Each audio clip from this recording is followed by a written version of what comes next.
One is,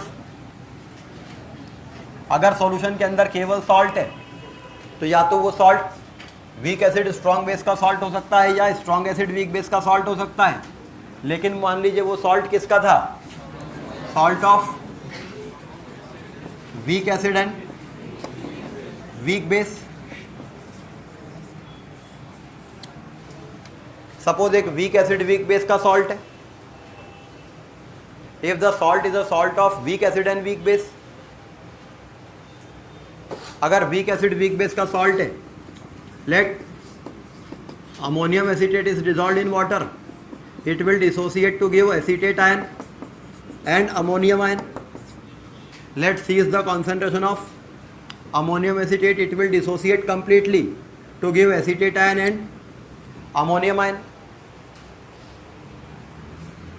The acetate ion will undergo hydrolysis to form acetic acid and OH ion, and ammonium ion will also undergo hydrolysis to give ammonium hydroxide and H plus ion. So weak acid weak base का salt यदि है तो उसमें क्या होगा, cationic hydrolysis भी होगा और एनाइनिक हाइड्रोलिसिस भी होगा।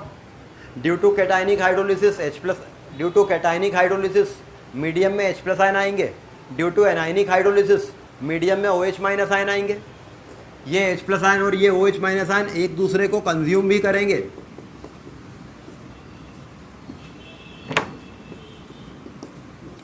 To form water.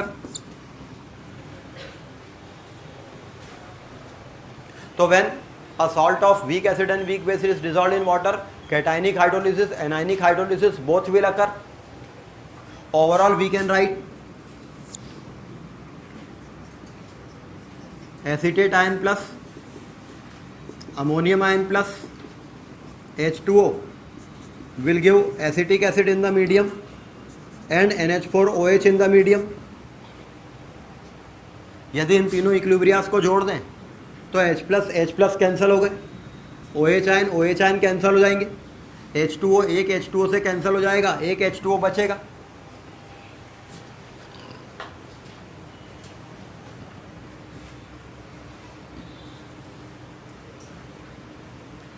इस इक्विलिब्रियम का इक्विलिब्रियम कांस्टेंट हाइड्रोलिसिस कांस्टेंट कहलाएगा।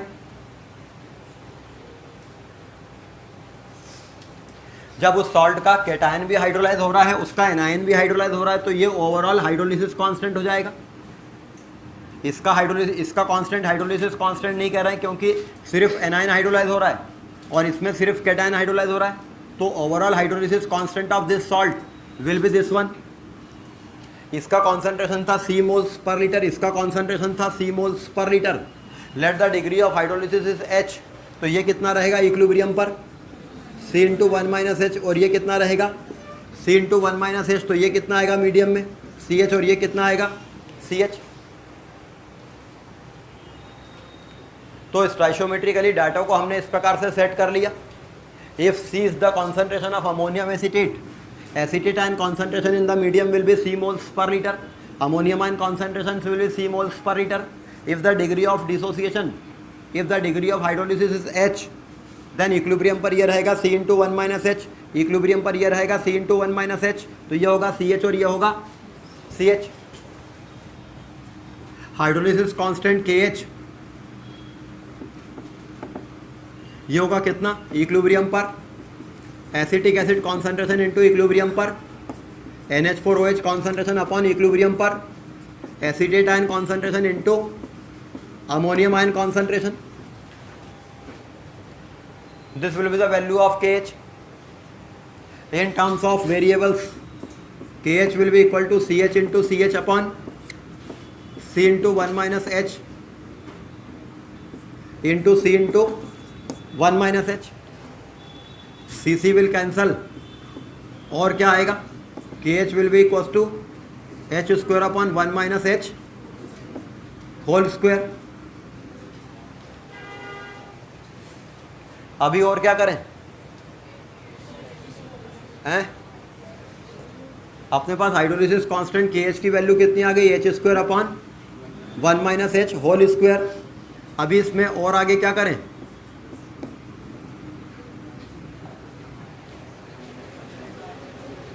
वन के रिस्पेक्ट में एच को क्यों कर दो, नहीं करेंगे निगलेक्ट।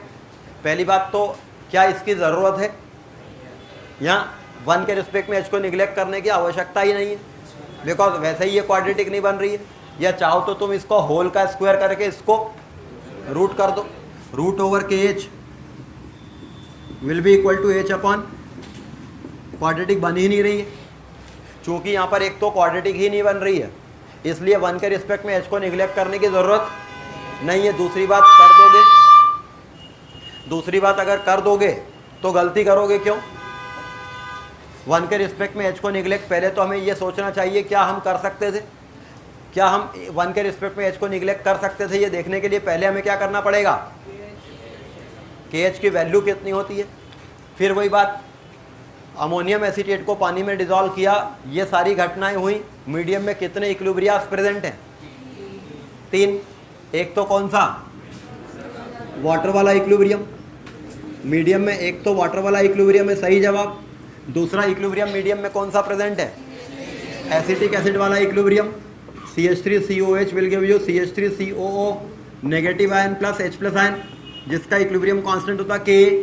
और कौन सा इक्विलिब्रियम प्रेजेंट है मीडियम में, NH4OH वाला इक्विलिब्रियम प्रेजेंट है। NH4OH will dissociate into NH4 positive plus OH minus ion. ये 3 इक्विलिब्रियास प्रेजेंट है। ये वाला इक्विलिब्रियम अगर देखें तो वो एसिटिक एसिड के इक्विलिब्रियम का रिवर्स में वाटर जुड़ा हुआ है। ये वाला इक्विलिब्रियम देखें तो ये अमोनियम हाइड्रोक्साइड के इक्विलिब्रियम के रिवर्स में वाटर जुड़ा है। और ये वाला अगर देखें तो ये तो एसिटिक एसिड का रिवर्स अमोनियम हाइड्रोक्साइड का रिवर्स में वाटर जुड़ा हुआ है। अगर हम इसको पलटते हैं, इसको पलटते हैं और उन दोनों को जोड़कर उसमें ये जोड़ देते हैं तो ये आ जाएगा। मतलब KH की वैल्यू कितनी आएगी,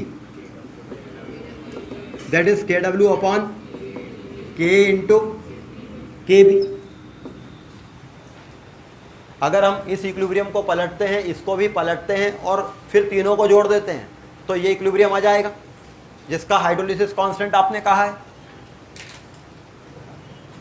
और अगर आप देखो तो अब यहाँ KH जो है वो बहुत छोटा, ऊपर न्यूमिनेटर में 10⁻⁻14 है, मगर नीचे Ka मल्टीप्लाइड बाय K भी है। अगर ये 10⁻⁻6 होता और ये 10⁻⁻6 होता तो भी 10⁻⁻12 हो जाते और ये 10⁻⁻2 के आसपास पहुंचता, और हेंस वो इक्विलिब्रियम अच्छा खासा आगे जाने वाला इक्विलिब्रियम होता। तो यहाँ पर वन के रिस्पेक्ट में ना तो H को निगलेक्ट करने की ज़रूरत है और ना आप कर सकते हो।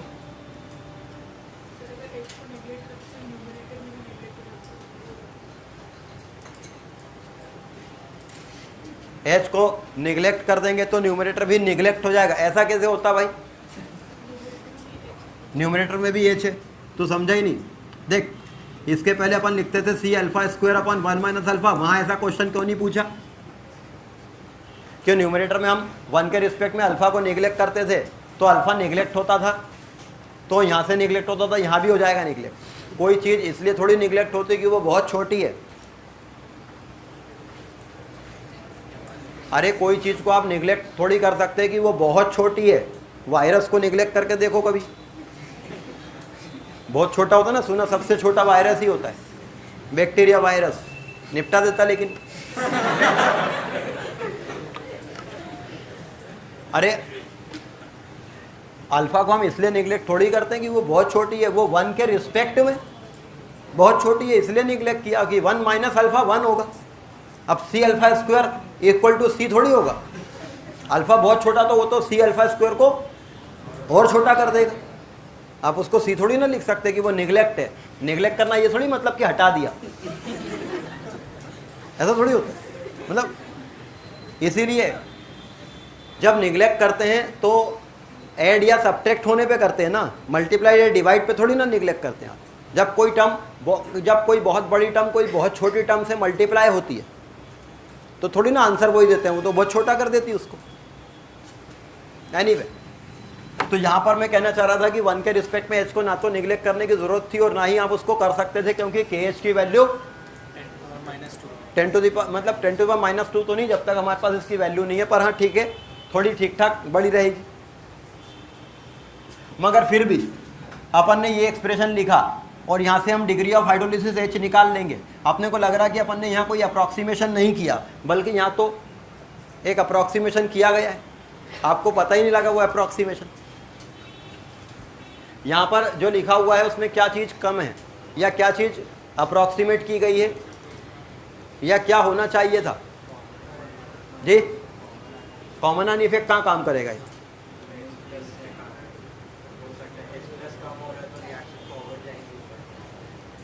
यहाँ जो लिखा हुआ है इसमें क्या चीज़ चेंज करनी चाहिए थी?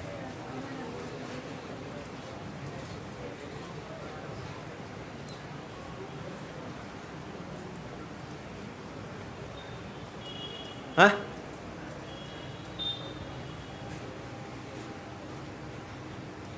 अरे क्वेश्चन आपको ये पूछना चाहिए था कि अमोनियम एसीटेट को आपने पानी में डिजॉल्व किया, ये आया C मोल्स पर लीटर, ये आया C मोल्स पर लीटर, ये तो ठीक है, ये दोनों बराबर अमाउंट में आए, मगर ये क्यों है कि ये दोनों बराबर हाइड्रोलाइज हो रहे हैं? ये दोनों बराबर एक्सटेंट तक हाइड्रोलाइज क्यों हो रहे हैं? ये H एक्सटेंट तक हाइड्रोलाइज हुआ तो इसको भी कितना लिया है? H एक्सटेंट तक हाइड्रोलाइज होता हुआ, जबकि इसका Ka और इसका K भी अलग अलग होगा। मान लो इसका Ka अलग है, इसका K भी अलग है, तो इन दोनों इक्विलिब्रियस के फॉरवर्ड जाने का एक्सटेंट अलग होना चाहिए था। तो यहाँ क्या लिखना चाहिए था हमें? C into 1 minus H1 into C into 1 minus H2, तो ये आता CH1 और ये आता CH2। उसके कारण जब आप यहाँ लिखते तो यहाँ लिखते CH1 into CH2 upon C into 1 minus H1 into C into 1 minus H2। C तो कट जाते, मगर ये एक्सप्रेशन नहीं आता, इसकी जगह क्या आता? H1H2 upon 1 minus H1 into 1 minus H2। मगर यहाँ पर हमने क्या अप्रॉक्सीमेट किया गया है कि let H1 is nearly equal to H2। यहाँ पर अप्रॉक्सीमेट किया गया है क्या कि सपोज दोनों आयंस का हाइड्रोलिसिस लगभग सेम एक्सटेंट तक होता है, इन दोनों आयंस का हाइड्रोलिसिस लगभग सेम एक्सटेंट तक होता है, let H1 is nearly equal to H2 ना। ऐसा करना क्यों सही था? ऐसा करना चूंकि वैलिड था इसलिए किया गया है। देखिए एसीटेट आयन जब हाइड्रोलाइज होता है तो क्या देता है? OH ion. और अमोनियम आयन जब हाइड्रोलाइज होता है तो क्या देता है? H plus ion. Ammonium ion hydrolyse होता है, H प्लस आयन देता है, वो OH आयन को कंज्यूम करते हैं, और OH आयन जब कंज्यूम होते हैं तो एसीटेट आयन का हाइड्रोलिसिस बढ़ने लगता है। अच्छा, एसीटेट आयन का हाइड्रोलिसिस जब बढ़ जाता है तो उसके कारण ज़्यादा OH आयन आते हैं, उसके कारण H प्लस भी तो खुद भी तो कंज्यूम हो रहे हैं, तो इसका हाइड्रोलिसिस भी बढ़ जाता है। इस बात से हमको एक शिक्षा तो क्या मिलती है कि एसीटेट आयन और अमोनियम आयन जब अकेले अकेले हाइड्रोलाइज होते तो बहुत कम एक्सटेंट पे हाइड्रोलाइज होते हैं, मगर जब दोनों साथ में हाइड्रोलाइज होते हैं तो एक का हाइड्रोलिसिस दूसरे के हाइड्रोलिसिस को बढ़ाता है। तो दोनों जब साथ में हाइड्रोलाइज होते हैं तो ग्रेटर एक्सटेंट तक हाइड्रोलाइज होते हैं। अच्छा, न केवल ग्रेटर एक्सटेंट तक हाइड्रोलाइज होते हैं, इसलिए 1 के रिस्पेक्ट में H को निगलेक्ट नहीं करना चाहिए। न केवल ये ग्रेटर एक्सटेंट तक हाइड्रोलाइज होते हैं, बल्कि लगभग सेम एक्सटेंट तक हाइड्रोलाइज होते हैं। क्यों? मान लीजिए हमने कंडीशन ले ली H1 is greater than H2, H1 बड़ा है H2 से। अगर हमने कंडीशन ले ली कि H1 बड़ा है H2 से तो क्या होगा? यदि ये H1 बड़ा है H2 से, ये ज़्यादा हाइड्रोलाइज होता है, OH आयन ज़्यादा आते हैं, तो वो अपने आप H2 को बढ़ा देगा। सप्रेस कहाँ से करेगा? सोचा तो करो कुछ। यहाँ पर कॉमन आयन इफेक्ट थोड़ी हो रहा है कि वो सप्रेस करेगा, बल्कि कंज्यूम कर रहे हैं एक दूसरे के आयन को। यहाँ पर कॉमन आयन इफेक्ट का उल्टा हो रहा, बल्कि ये हाइड्रोलिसिस ज़्यादा होना OH आयन देगा और वो इसके हाइड्रोलिसिस को, तो अगर H1 बड़ा हुआ तो वो H2 को बढ़ा देगा, और लगभग कितना बढ़ा देगा? लगभग सेम वैल्यू तक ले आएगा, क्योंकि फिर H2 बड़ा होगा H1 को तो वो H1 को बढ़ा देगा। मतलब if we will consider the condition H1 is greater than H2, eventually ये कहाँ तक आ जाएगा? यहाँ तक, क्योंकि एक आयन का हाइड्रोलिसिस दूसरे को सपोर्ट कर रहा है, एक आयन का हाइड्रोलिसिस दूसरे को सपोर्ट कर रहा है। तो इसलिए इस एक्सप्रेशन में यहाँ पर H1 H2 लेने के बजाय H लिया है, दोनों बराबर एक्सटेंट तक हाइड्रोलाइज होंगे, भले ही उनके के भी अलग थे। अच्छा, इस हिसाब से तो मीडियम का पीएच कितना होना चाहिए? 7। मगर मजे की बात ये कि अप्रॉक्सीमेशन है, H1 is nearly equal to H2 और पीएच फिर भी 7 नहीं आएगा। अभी पीएच अपन कैलकुलेट करके देख लेते हैं। तो यहां पर माना गया है कि दोनों आयन लगभग बराबर एक्सटेंट तक हाइड्रोलाइज होते हैं। तो डिग्री ऑफ हाइड्रोलिसिस को हमें इस एक्सप्रेशन से निकालना चाहिए,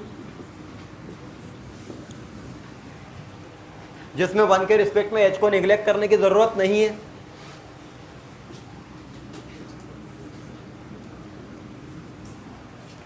अच्छा, दूसरी बात क्या है, इस सॉल्ट की डिग्री ऑफ हाइड्रोलिसिस C पे डिपेंड नहीं करती है।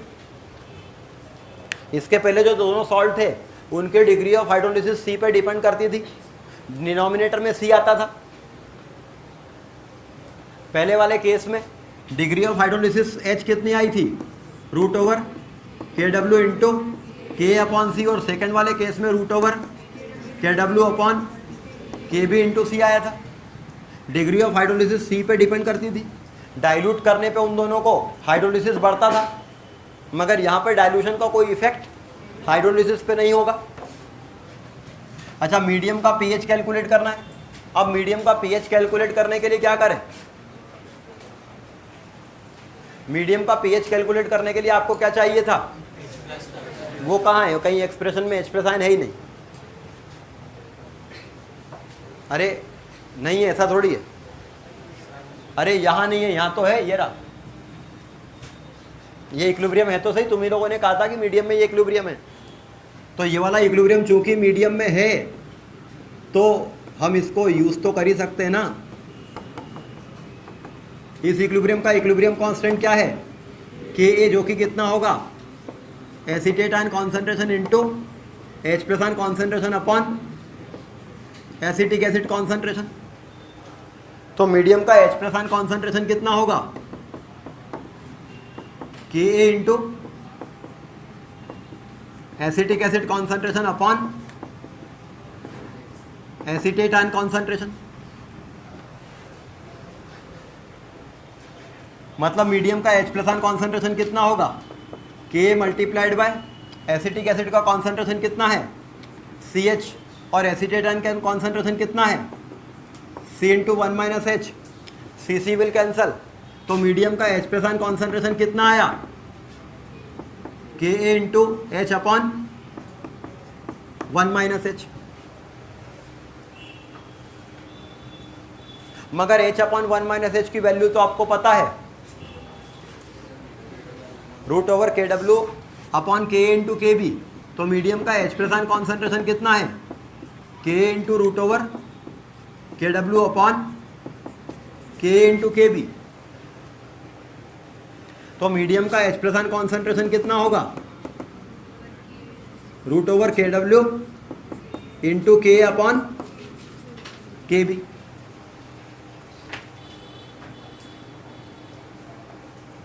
इसके दोनों तरफ लॉग ले लें तो लॉग ऑफ H+ हो जाएगा कितना?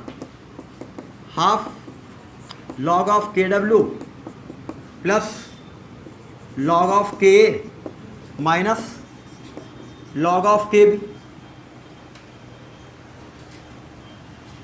माइनस साइन ले लें तो माइनस लॉग ऑफ H+ हो जाएगा minus half log of KW minus half log of Ka plus half log of KB।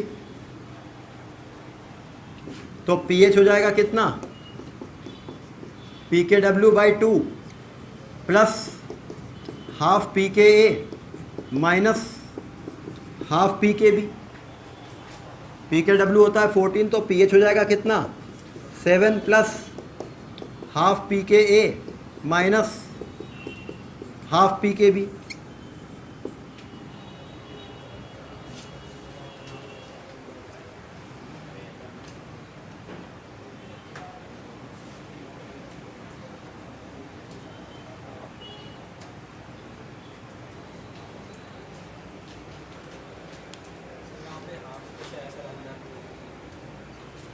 ये हाफ बार है तो यहाँ नहीं आएगा।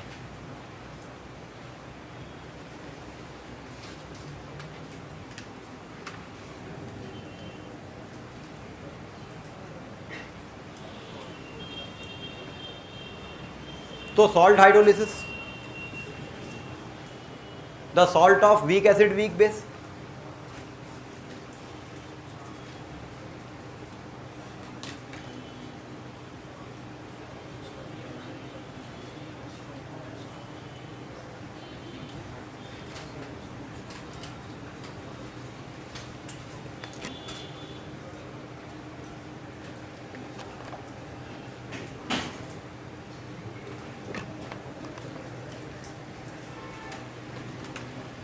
तो pH ऑफ द सॉल्यूशन क्या रहेगा?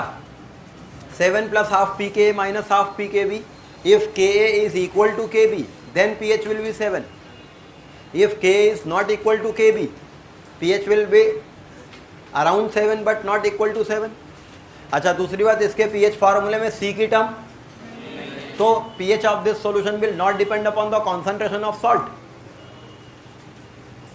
इस सॉल्ट के सॉल्यूशन का pH उसके कॉन्सेंट्रेशन पे डिपेंड नहीं करेगा, और हेंस अगर आप सॉल्यूशन को डाइल्यूट करोगे तो भी pH चेंज नहीं होगा।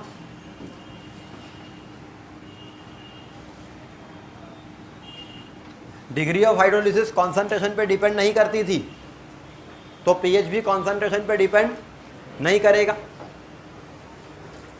तो वीक एसिड वीक बेस का सॉल्ट जब लिया जाता है तो उसका कैटायन भी हाइड्रोलाइज होता है, एनायन भी हाइड्रोलाइज होता है। वीक एसिड वीक बेस का सॉल्ट जब लिया जाता है तो उसका कैटायन भी हाइड्रोलाइज होता है, एनायन भी हाइड्रोलाइज होता है। दोनों इंडिविजुअली जितना हाइड्रोलाइज होते हैं उसकी तुलना में ज़्यादा हाइड्रोलाइज होते हैं, लगभग सेम एक्सटेंट तक हाइड्रोलाइज होते हैं, इसलिए दोनों की डिग्री ऑफ हाइड्रोलिसिस सेम ले ली है। और बाकी की ये डेरिवेशन है।